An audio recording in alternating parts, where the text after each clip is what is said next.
और देखिए ज्ञानवापी से जुड़ा हुआ मामला है। ज्ञानवापी से जुड़ी सभी याचिका पर एक साथ ही सुनवाई होगी। सुप्रीम कोर्ट 2 हफ्ते बाद करेगा मामले पर सुनवाई। हिंदू पक्ष के वकील विष्णु शंकर जैन ने सीजेआई के सामने मामला रखा था। इस पर सीजेआई ने कहा कि सभी मामले एक साथ ही सूचीबद्ध होंगे। तो ज्ञानवापी को लेकर सुप्रीम कोर्ट में सुनवाई होगी। हिंदू पक्ष के वकील ने सीजेआई के समक्ष मामला रखा था कि आप सारे मामलों पर एक साथ सुनवाई करें। और देखिए उसके बाद ये तय हुआ कि सभी मामलों को एक साथ सूचीबद्ध किया जाएगा। ज्ञानवापी से जुड़ी हुई सभी याचिकाओं पर एक साथ ही सुनवाई होगी और सुप्रीम कोर्ट 2 हफ्ते बाद मामले पर सुनवाई करेगा। हिंदू पक्ष के वकील ने सीजेआई के समक्ष ये मामला रखा था। देखिए 91 में याचिकाकर्ता स्थानीय पुजारियों ने वाराणसी कोर्ट में एक याचिका दायर की। इस याचिका में याचिकाकर्ताओं ने ज्ञानवापी मस्जिद एरिया में पूजा करने की इजाजत मांगी। इस याचिका में कहा गया कि 16वीं सदी में औरंगजेब के आदेश पर काशी विश्वनाथ के एक हिस्से को तोड़कर वहां पर मस्जिद बनवाई गई थी।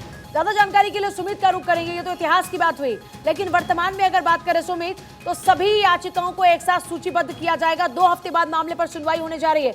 आपके पास क्या खास जानकारी?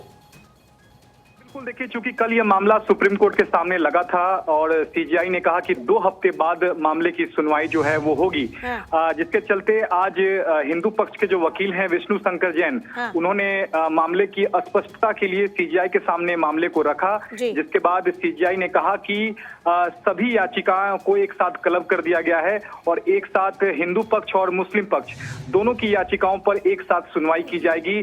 जो यहाँ फिलहाल जो मेन याचिका है सुप्रीम कोर्ट में, वो पूजा के अधिकार को लेकर है, क्योंकि इलाहाबाद हाई कोर्ट ने माना था कि ज्ञानवापी परिसर में जो पूजा के अधिकार का जो याचिका है वो सुनवाई योग्य है।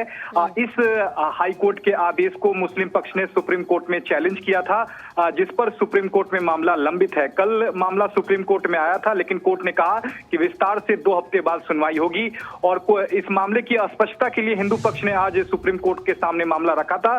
तो सीजेआई ने कहा कि मुस्लिम पक्ष के साथ साथ हिंदू पक्ष की भी याचिका जो है वो एक साथ सुनवाई की जाएगी। तो 2 हफ्ते बाद इस पूरे मामले को लेकर सुनवाई होगी और देखना होगा कि पूजा के अधिकार की जो याचिका थी उससे सुनवाई योग्य इलाहाबाद हाई कोर्ट ने माना था। तो ऐसे में अब सुप्रीम कोर्ट का इस पूरे मामले पर क्या कुछ रुख रहता है, क्योंकि जिन सभी याचिकाओं को एक साथ सूचीबद्ध यानी जितनी भी टोटल याचिकाएं हैं उन सब पर एक साथ सुनवाई होगी। हिंदू पक्ष की मांग ये है कि पूजा का अधिकार वहां पर मिले। वहीं जो और अन्य याचिकाएं हैं उसको लेकर आपके पास कोई खास जानकारी है क्या सुमित? वो कौन कौन सी याचिकाएं, किस तरह की याचिकाएं? क्योंकि इससे पहले मुस्लिम पक्ष लगातार ये कहता रहा कि सर्वे नहीं होना चाहिए, हालांकि वो कार्रवाई पूरी हुई। तो अब ये और क्या याचिकाएं हैं, इस पर है खास जानकारी आपके पास? देखिए सर्वे को लेकर जो याचिका थी मुस्लिम पक्ष की, उस याचिका का निपटारा सुप्रीम कोर्ट ने पिछले दिनों ही कर दिया था और मुस्लिम पक्ष को इस मामले में राहत नहीं मिली थी। फिलहाल जो मुस्लिम पक्ष यहाँ पहुंचा है वो इलाहाबाद हाई कोर्ट के आदेश को चैलेंज किया गया है, जिसमें हाई कोर्ट ने कहा था कि ज्ञानवापी परिसर में जो याचिका है वो सुनवाई योग्य है। इस हाई कोर्ट के आदेश को पाठ को मुस्लिम पक्ष ने सुप्रीम कोर्ट में चैलेंज किया है।